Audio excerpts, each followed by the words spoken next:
Good morning, everyone. Thank you for joining us today for a great roundtable discussion co-hosted by Brainstorm Magazine and Software AG.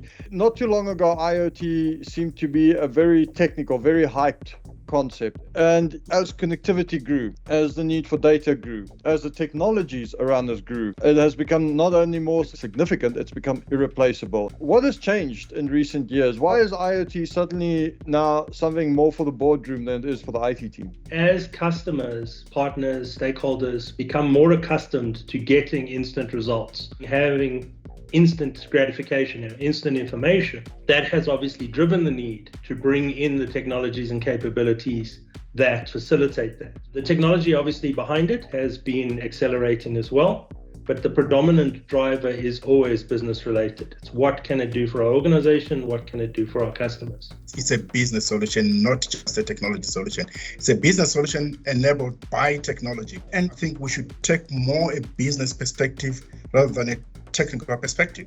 And that's why I find IoT now a topic of discussion in the boardrooms. So IoT has got a role to play in business, absolutely. The devices have become smaller. Some of these IoT devices, they became cheaper and able to measure much more KPIs than any other. I think the other thing that's happened quite a bit is there's a huge amount of integration between IT and OT. And that is where the fundamental components come, and that's where it's linked to business. But what's important is it's about measuring business performances. For example, a lot of companies use it for condition monitoring. They want to adopt IoT, and it's a fatal mistake a lot of clients and customers make. They want to do it to address one or two particular aspects of their business. And that's not how IoT is actually to be run. The big thing around IoT is to be able to have scalability. If you want to be able to scale your business, if you want to be able to actually run an IoT implementation platform to other areas of your businesses, then it's work. Because IoT is not a short-term project. IoT, and that's also one of the things people would hope, or companies sometimes go into IoT thinking, I can immediately sort and deal with an area that is now a pressing problem for me. And that's not the purpose of IoT. IoT, rather on a larger scale. Why do projects fail? It's around organizational culture, it's lack of readiness, it's lack of clear planning, it's cybersecurity, it's skills. I mean, all of those things. Most of the projects we've worked on haven't really got too much into the IoT space.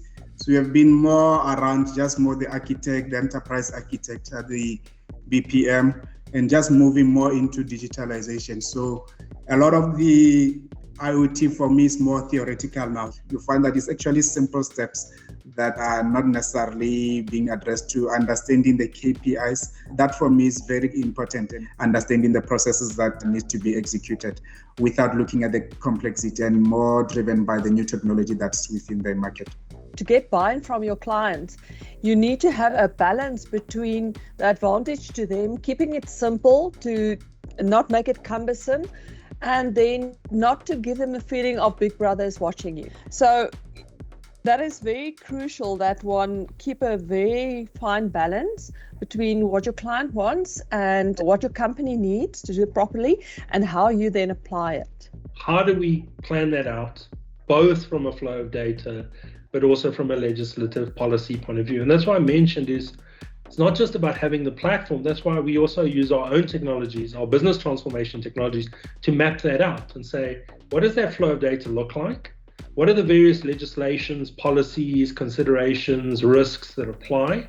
And how do they interact with one another? Do we have any gaps? Do we have any holes? And if we start with recognizing that those entities need to be brought together into an ecosystem that's talking cohesively to each other, I think when you do your planning, all these elements need to be brought forward. All these elements need to be deliberated upfront to say, we'll need this, we'll provide this. That concludes our session. I would like to thank our guests. This was a roundtable hosted by Brainstorm and Software AG asking, why does IoT fail? And clearly IoT does fail, but there's so much potential, there's so much success. And honestly, if we were asking this question 5 years ago, we'd be getting different answers. We'd be giving different perspectives on it. I think the IoT landscape seems to have matured so incredibly. It really makes me look forward to what we'll be doing in the next 5 years. Thank you and goodbye.